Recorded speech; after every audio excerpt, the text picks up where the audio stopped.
Olá, eu sou Cláudio Dias Batista, esse é o Debate Jurídico. Hoje nós vamos falar sobre direito de família. Vamos falar mais especificamente sobre alimentos. Alimentos pagos pelos avós. Alimentos você sabe, né? É a pensão alimentícia. A pensão alimentícia paga por um padrasto. E vamos falar ainda de uma eventual pensão alimentícia para manter o padrão de vida. Nossos convidados de hoje são a doutora Marcela Patekoski, especialista em direito de família, o doutor Murilo Padilha e também a doutora Milena Oliveira.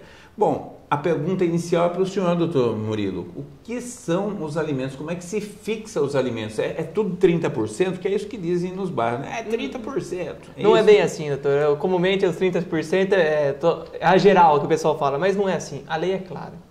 Deve levar isso em conta o quê? A necessidade de quem está pleiteando e a possibilidade de quem vai arcar com os alimentos. Para quê? Para que não haja essa desigualdade. Então tem que ser o necessário com o possível. Ok. Doutora Milena, os avós também acabam sendo obrigados a pagar alimentos? Em que situação que isso acontece? Sim, de acordo com a nossa legislação, se o genitor do menor não tem condições de arcar com as custas da pensão alimentícia, essa pensão pode ser pleiteada pelos avós, mas isso em última instância, só se os pais não tiverem condições de arcar com a pensão. Há um tempo atrás, conversando com uma advogada de Miami, ela estava indignada com essa situação, porque ela achava que como que um avô vai pagar alimentos se ele não participou, quem escolheu a namorada foi o filho, quem fez o filho foi o filho dele, né? E isso, doutor Murilo, isso é justo, é um critério justo, o avô pagar a pensão alimentícia? No meu modo de ver, sim, doutor.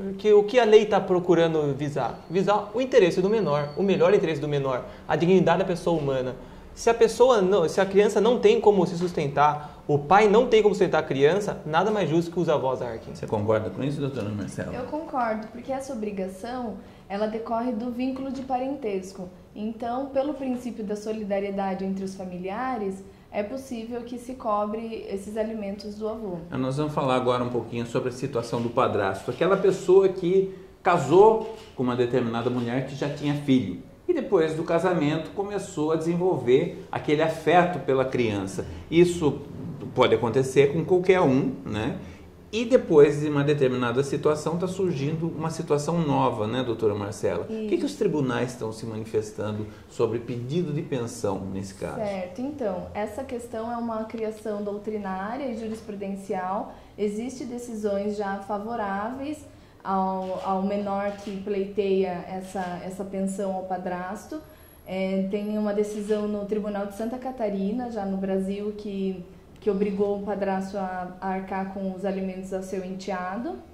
E também decorre dessa relação do vínculo socioafetivo, porém eu acredito, a meu ver, que deve ser visto com certa cautela para não banalizar o instituto também. O senhor acha que pode acontecer de um padrasto, doutor Murilo, falar assim, não vou nem me ligar muito com essa criança, depois vão acabar pedindo pensão alimentícia para mim? Com certeza isso vai passar pela cabeça das pessoas, mas nós temos que pensar primeiro na seguinte questão.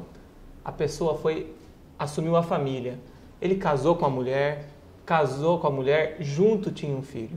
Então, ele assumiu toda essa família. Se houve esse vínculo socioafetivo, ele também deve arcar com os alimentos. Ok. E o terceiro tópico do nosso programa de hoje, nós vamos falar justamente sobre os alimentos compensatórios. Eu queria que a senhora explicasse, doutora Milena, o que são alimentos compensatórios.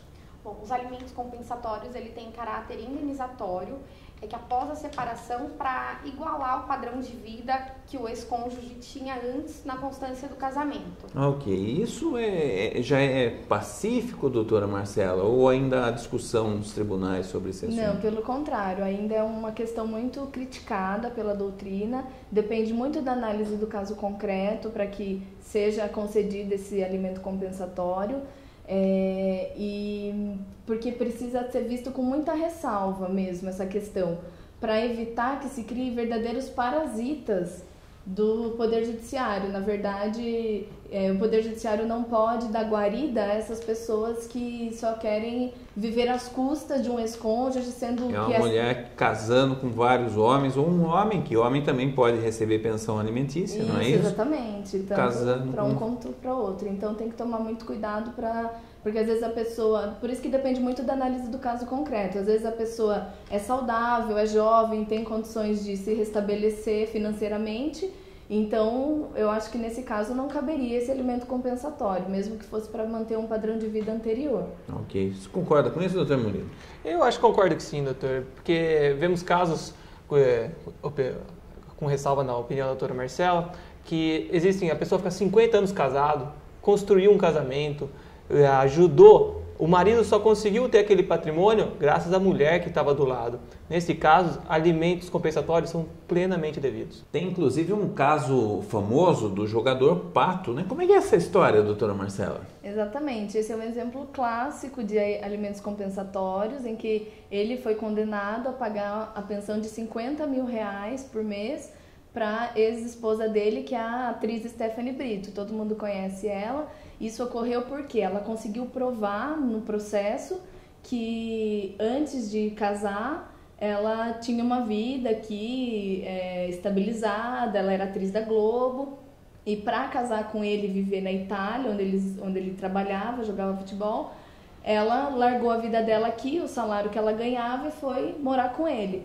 Então, quando aconteceu o divórcio, a separação, ela teve essa diferença no patrimônio dela, no padrão de vida, e a justiça entendeu que ela é merecedora desses alimentos. É uma grande questão, porque, na verdade, a pessoa larga tudo, né? E para se recolocar no mercado de trabalho, realmente é uma situação complicada. É por isso que ele tem o caráter indenizatório, porque ela realmente não tem necessidade desse valor de receber, porque ela sempre teve um padrão de vida razoável, mas ela é merecedora dessa indenização em razão dessa circunstância que ela passou a viver com ele. Muito obrigado pela participação de todos vocês aqui no nosso programa. Na semana que vem, nós vamos ter um tema polêmico. Sabe do que nós vamos falar? Nós vamos conversar sobre casamento gay e separação entre homossexuais. É um tema polêmico, é um tema interessante e você não pode perder. Quinta-feira que vem,